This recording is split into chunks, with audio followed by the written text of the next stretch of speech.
លោក Bill Gates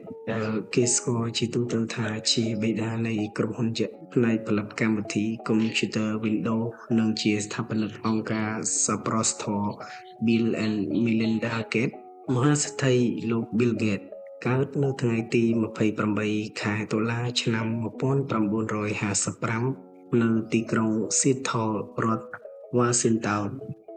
លោកជាបុគ្គលដែលមានគំនិតប្រឌិតផ្នែកបច្ចេកវិទ្យាដ៏មានប្រជាប្រិយភាពបំផុតរបស់ពិភពលោកដែលគេស្គាល់ជាទូទៅថាជាអតីតប្រធាននាយកប្រតិបត្តិរបស់ក្រុមហ៊ុន Microsoft លោកមានភរិយាឈ្មោះ Melinda និងមានកូន3នាក់លោកមិនបានរៀនចប់សាកលវិទ្យាល័យនោះទេដោយបានបោះបង់ការសិក្សានៅសាលា Harvard គាត់បានចូលរៀននៅសាលា Leipzig នៅស្រុកកំណើតរបស់គាត់ដែលធ្វើឲ្យលោកមានចំណាប់អារម្មណ៍យ៉ាងខ្លាំងពីប្រព័ន្ធកុំព្យូទ័រហើយបានចាប់ផ្ដើមចំណាយពេលវេលាយ៉ាងច្រើនក្នុងការសរសេរកម្មវិធីដោយប្រើប្រាស់ភាសា Basic លោកបានត្រូវអ្នកគ្រប់គ្រងសាលាហាមឃាត់មិនឲ្យប្រើប្រាស់កុំព្យូទ័រ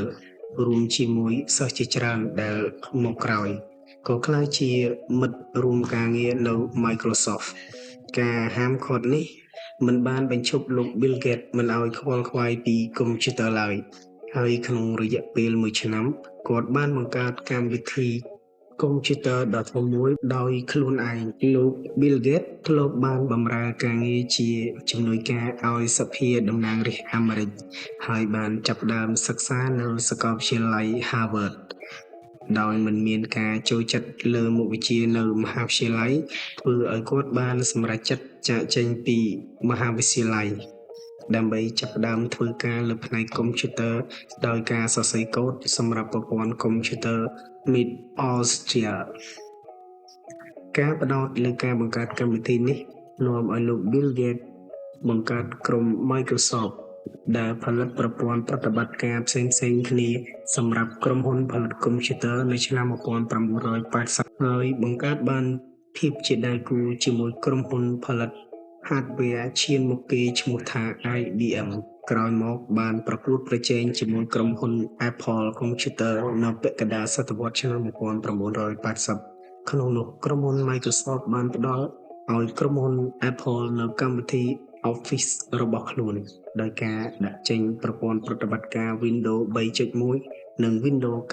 95 បានធ្វើឲ្យក្រុមហ៊ុន Microsoft បានឈានដល់កម្រិតកំពូលនៃភាពជោគជ័យផ្នែកពាណិជ្ជកម្មដោយគ្របដណ្ដប់ការប្រើប្រាស់សម្រាប់ក្រុមហ៊ុនអាជីវកម្មអ្នកប្រើប្រាស់កុំព្យូទ័រតាមផ្ទះលើចុងឆ្នាំ2016លោក Bill Gates បានប្រកាសអំពីការឲ្យដំណើរការមូលនិធិវិនិយោគទុនផ្នែកថាមពលដែលមានទឹកប្រាក់$1000 លានរួមជាមួយមនុស្សប្រហែល20នាក់ផ្សេងទៀតនៅឆ្នាំ2018នេះលោក Bill Gates កាន់កាប់ភាគហ៊ុន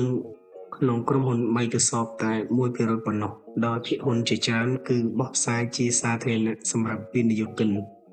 តែគាត់នៅតែជាសមាជិកក្រុមប្រឹក្សាភិបាលនៃក្រុមហ៊ុន Microsoft ដែលជាក្រុមហ៊ុនកម្មវិធី OS ដែលគាត់បានបង្កើតឡើងជាមួយលោក Paul Allen នៅឆ្នាំ1975លោក Bill Gates ជាប្រធានមូលនិធិ Bill and Melinda Gates ដែលជាអង្គការសប្បុរសធម៌ធំបំផុតក្នុងពិភពលោកមូលនិធិនេះ